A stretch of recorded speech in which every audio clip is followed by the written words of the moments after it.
Olá, pessoal, tudo bem? Vamos para mais um episódio da nossa EBD Online, a sua escola bíblica dominical aqui do canal, para a gente abordar livros e temas especificamente relacionados à Bíblia. Nós estamos nos aproximando de 100 episódios dessa coluna, todos eles à sua disposição. E hoje nós vamos falar de mais um personagem do Novo Testamento, um jovem líder que se tornou uma importante referência no cristianismo primitivo. Se você quiser refletir e conhecer um pouco mais dessa temática, é só assistir esse vídeo até o final.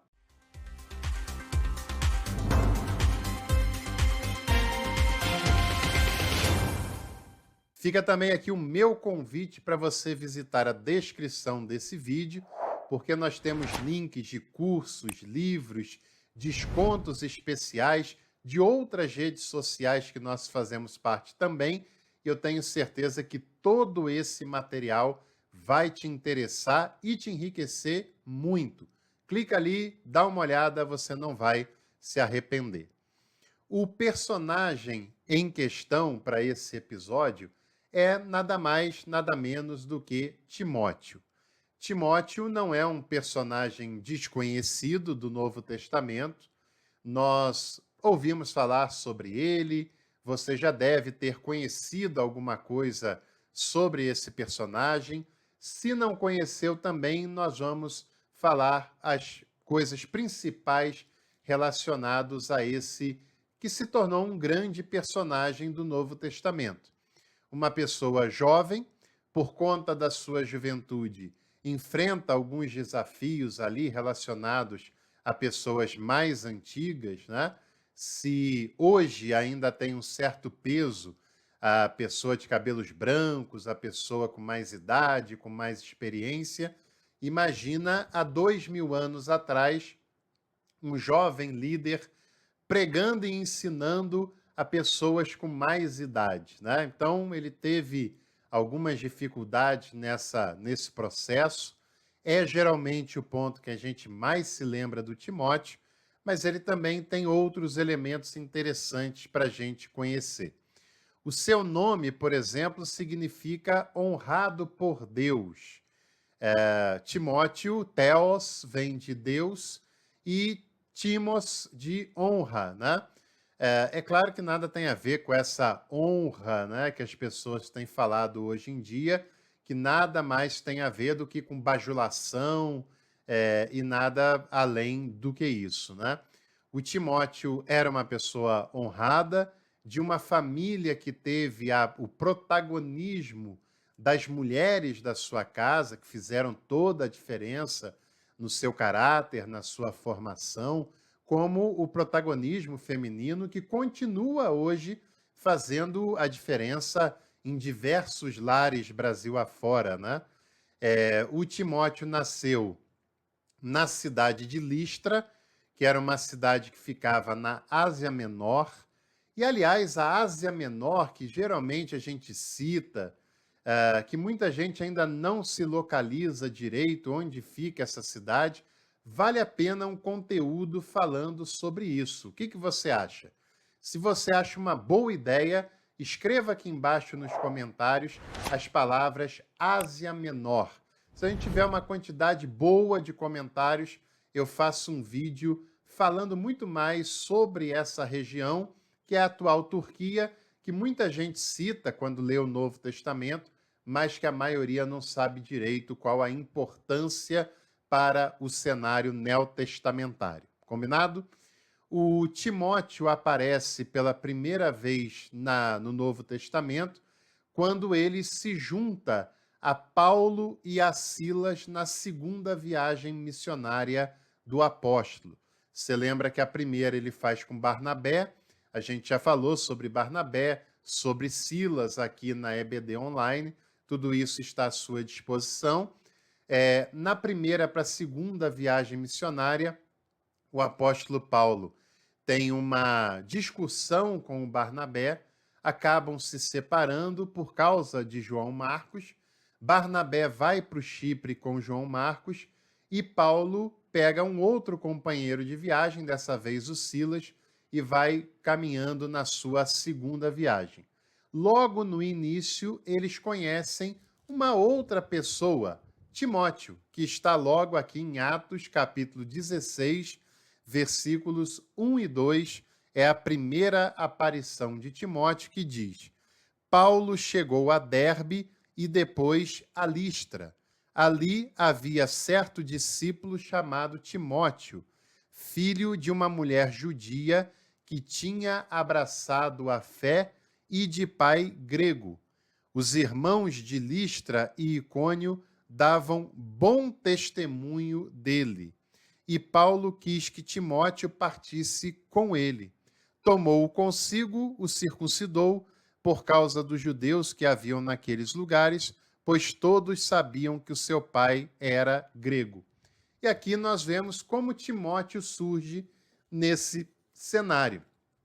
Era uma pessoa de bom testemunho, uma pessoa respeitada pela comunidade, que entra na vida de Paulo quando ele passa pela cidade de Listra e que dali por diante vai ser um grande companheiro do apóstolo e, posteriormente, uma liderança fundamental do cristianismo nascente.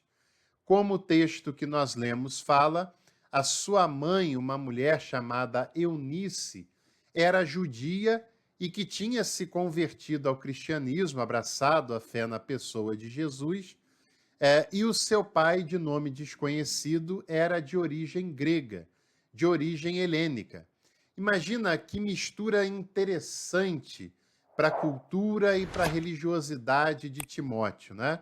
A mãe que vem da cultura religiosa dos judeus e o pai que vem da cultura do mundo helênico.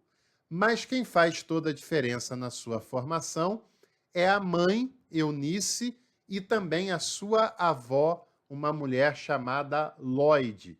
Lá na carta de Timóteo, que não foi escrita por Paulo, diferentemente do que muitas pessoas pensam, há um registro sobre a importância de Eunice e Lóide, respectivamente mãe e avó de Timóteo, na sua formação, na sua preparação para o ministério que ele exerceu. Nós lemos também aqui no texto de Atos que ele foi circuncidado por Paulo, porque Paulo tinha ali uma certa preocupação do que os outros judeus poderiam achar disso, né? E ele acaba sendo circuncidado e acompanhando o Paulo e o Silas nessa viagem. A tradição religiosa, os próprios textos do Novo Testamento, que também são frutos da tradição religiosa, vão nos mostrar que mais à frente o Timóteo se tornou bispo na cidade de Éfeso, provavelmente por volta do ano 65. Naquela época, a igreja foi liderada pelos apóstolos, e quando todos os apóstolos, ou a sua maioria, vão morrendo, essa liderança vai sendo substituída pelos pais apostólicos, ou seja, pelos discípulos dos apóstolos de Jesus, que são chamados de bispos, de vigilantes, e esses vão assumindo um protagonismo muito notável naquele cenário, né? Ele fica 15 anos na cidade de Éfeso, e essa fonte de informação não vem do nada, vem do mais importante texto dessa época da igreja, que é o texto de Eusébio de Cesareia, a famosíssima História Eclesiástica. Era uma pessoa tímida, até por ser muito jovem, provavelmente tinha cerca de 25 anos de idade, menos de 30 anos de idade, que para a época pesava, né? E por conta da timidez, da personalidade de Timóteo, ele exerce uma liderança mais discreta, mas que é incentivado a não se deixar dominar por julgamentos, pela pouca idade, mas saber ele do seu valor e de que ele era um exemplo de caráter, um exemplo de ética, um exemplo de preparo, e que essas qualidades é que fazem, de fato, toda a diferença e não meramente a idade, né? Existem pessoas de muito caráter, de muita qualificação, com 20 e poucos, 30 e poucos anos de idade, e também pessoas de caráter muito duvidoso e sem preparo algum, que já têm cabeças brancas, né? Então, a idade por si só não é determinante de nada, para falar a verdade. E é esse o conselho também que Timóteo recebe na sua jornada e na sua formação, né? E também vale a reflexão de que qualquer pessoa, independente da sua idade, do seu gênero, da sua experiência e independente também da sua personalidade, tem espaço para contribuir com o crescimento de outras pessoas, desde que tenham bom caráter e desde que se qualifiquem. Isso aí vale para qualquer caso, independente de qualquer outra situação. Como eu falei, existem duas cartas no Novo Testamento, cartas chamadas pastorais, com o nome de Timóteo, primeira e segunda carta. Não são cartas escritas por Paulo, isso já há uma ampla unanimidade acadêmica para afirmar isso, mas Timóteo é usado como um símbolo importante de uma liderança e vários conselhos são transmitidos naquele conteúdo que eu já fiz um vídeo sobre a primeira e a segunda carta de Timóteo aqui mesmo na nossa EBD online. Tem uma história que conta que Timóteo tentou interromper uma procissão pagã e por isso foi morto pelas pessoas que ficaram revoltadas com a sua postura e que isso teria acontecido por volta do ano 80. Isso também é Eusébio de Cesareia que nos apresenta. As suas relíquias foram levadas para Constantinopla, preservadas por lá, né, durante muito tempo, e ainda tem algumas dessas relíquias sendo preservadas. Você sabe que esses grandes personagens lá da origem do cristianismo e nas primeiras grandes tradições cristãs ocidentais e orientais, havia uma valorização muito grande pela preservação das relíquias ligadas a esses nomes, né? Claro, não dá para se afirmar com 100% de certeza se essas relíquias eram de fato dessa pessoa, se eram de fato históricas, né? Mas o fato é que há toda uma tradição que valoriza tais personagens. A festa litúrgica de Timóteo é celebrada no dia 26 de janeiro e Timóteo se torna um personagem muito importante do Novo Testamento e também do cristianismo primitivo. Se você gostou, não se esqueça da sua curtida e aproveite aqui os comentários também para você sugerir um nome que você quer que a gente fale de personagens do Novo Testamento. Escreva aqui embaixo que a gente pensa na construção de um conteúdo conforme a sua sugestão. Fique conosco também, hoje à noite tem devocional, te espero por aqui e não se esqueça de ativar todas as notificações para você não perder nada do que fazemos no Café com Teologia. Bom domingo para você e sua família e até o próximo conteúdo.